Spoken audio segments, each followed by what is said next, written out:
I'll remind you that the second half of this meeting will be held in Hall 5 at 4 o'clock after the plenary lecture by Jim Wright. So there's more fractures about the knee to be learned at 4 o'clock, Hall 5. Thank you. Mr. Chairman, ladies and gentlemen, I'm going to talk about this alignment for tibial plateau fractures, including B and C tibial head fractures. And I want to talk about these objectives.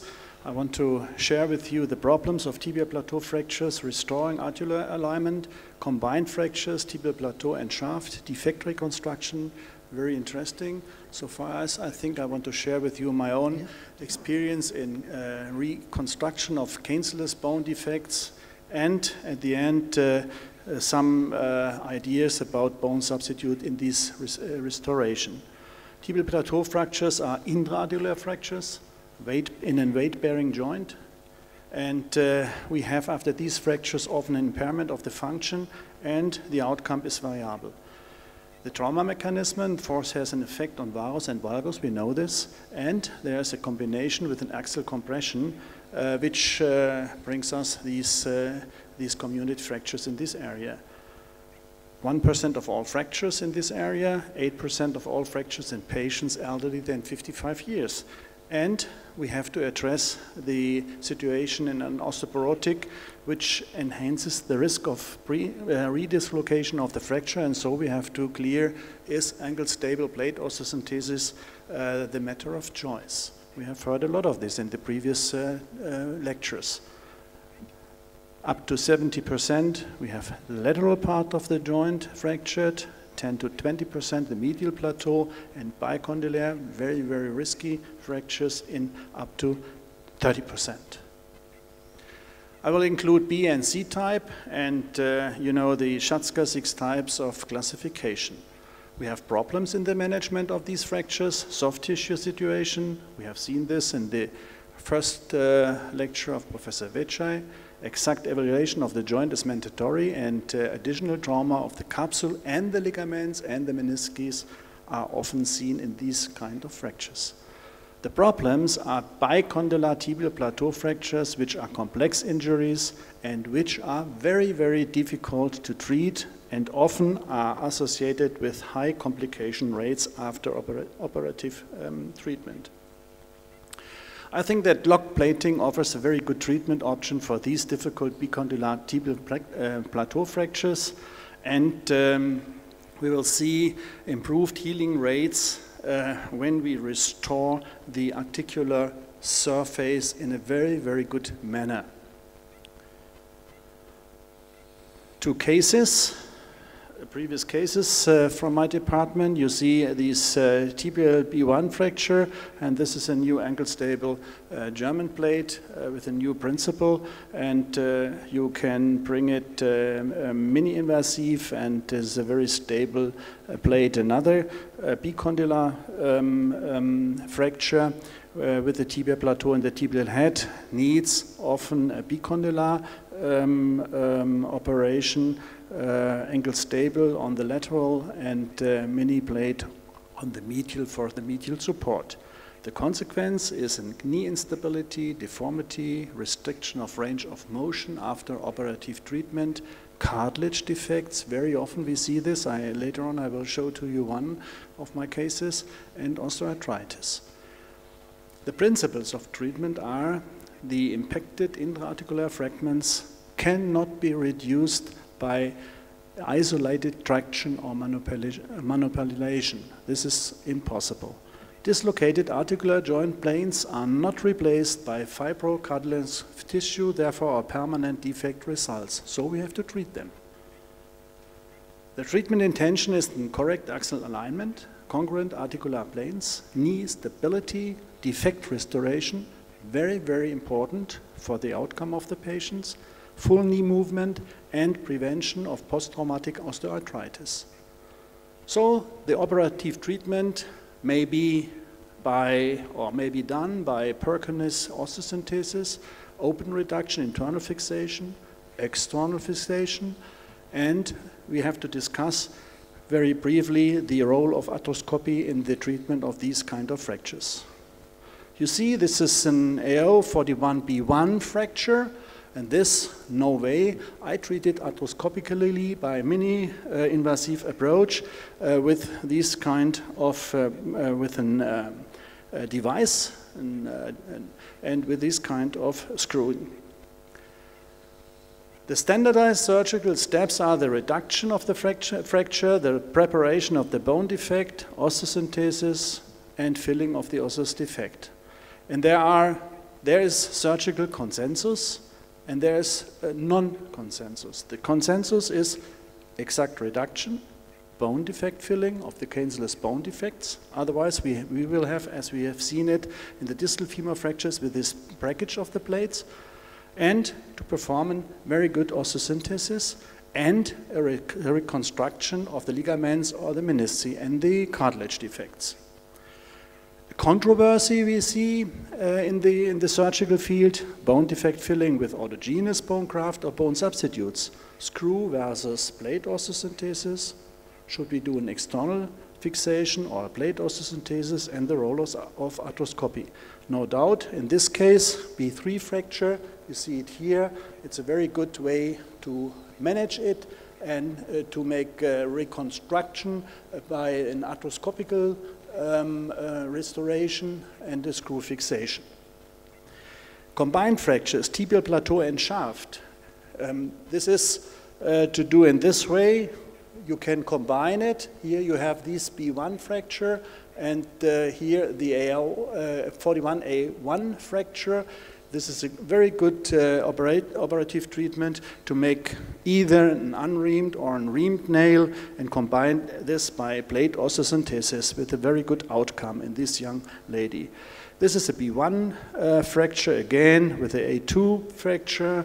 I took this unreamed nail and screw it, and this is a very good outcome in these kind of fractures. But the optimal treatment of tibial plateau and shaft fractures is always controversially discussed.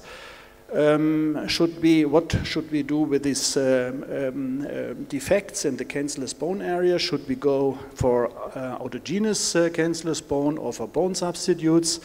Just a short remark. I want to draw your attention to this slide, the benefits of autogenous bone graft. We all know these benefits, but autogenous bone graft cannot stabilize the reduced tibial plateau sufficient. There are a lot of papers stress this out, and my personal experience is in the same way. This is taken out of this GBGSA paper, and you see on the left-hand side in rabbits, here the bone substitute, and here you see the autogenous bone, and you see what happens. And so what about the defect reconstruction with bone substitutes? I am strongly convinced that resorbable bone substitutes have proven efficacy, and you see this, for example, in the case I have done with this combined fracture, and here the bone substitute. And you see here another bone substitute, another surgical case, and you see here the nail and the plate and the defect reconstruction with this bone substitute. If you take bone substitute, you can choose non-resorbable, but nowadays we choose resorbables. When we do it, we are talking about this bone bonding. You see it here very good in a mini-pig experiment we have done. And this is the fact when you do it in these fractures, B2 fractures, reconstruct this and support the tibial plateau with these non-resorbables, and this is a at this time, angle-stable plate, but 10 years later, what happened? Cancellous defect, and then you have in your armentary, you must reconstruct the cartilage defect, and I do it with the red collagen, as you see it here, with vital chondrocytes. Bring it in, you can shape it, and then you will see. What about this tibial plateau fracture? You have to reconstruct this and to underline this with resorbables, as you see it here. But when you put in this cancellous area bone substitute, it is mandatory that you will have a vascular network. Please look on this. This is an experiment we have done some months before in rats. Distal femur, we bring in these bone substitute materials, and please look here. We have a lot of CD31, this is PCAM, positive capillaries, and here you see after 18 days in these rats, you see a very good vascular approach to these bone substitute materials. The same in mini pigs we have done. After 20 days, you see here, this is the material, and you see here the vascularity, and then the osteoblast starting producing osteoid, and so in this way, you can restore the cartilage, the cancellous bone defect. But it must be in resorption and degradation, and you see it here. This will be working out by the osteoclast and the giant cells, as you see it here. And then we have a transportation via lymph system. You see this here, we mark the lymph system by podoplanine. This worked in animals, and this worked in humans too. And this is mandatory. As you see it in the B2 fracture, we support this with an HA combined with TCP bone substitute and this plate osteosynthesis. And after 1 year, we make the hardware away, and you see after 2 years, no dislocation of the tibial plateau. And a very good bone bonding of this material. The last case, never say we will make a primary amputation if you have these cases. This is a tibial plateau and tibial head fracture in a young man, and you should try to keep this mangled limb. And so you have to clean it, you have to make an angle bridging fixator and a minimal invasive. I'm always in favor for local antibiotics, as you see it here, and then a non-union, shortening 6 centimeters, and then an aseptic non-union occurs, and I fix it with this external fixator and put in TCP combined with BMP7, but you can also do BMP2. It's no difference, and then you see a very good bony consolidation. This is the young man, 6 centimeter shortening, and I lengthened this, and this is the result in this combined tibial plateau and tibial head fracture, these 3rd-degree open fractures. So, in conclusion, these are often mandatory fractures to deal with, and the defects you have to restore probably by bone substitutes, because bone substitutes in the area of cancellous bone are working very excellent, and you have to adapt these kind of fractures with the best way with an angle stable plate. Thank you so much.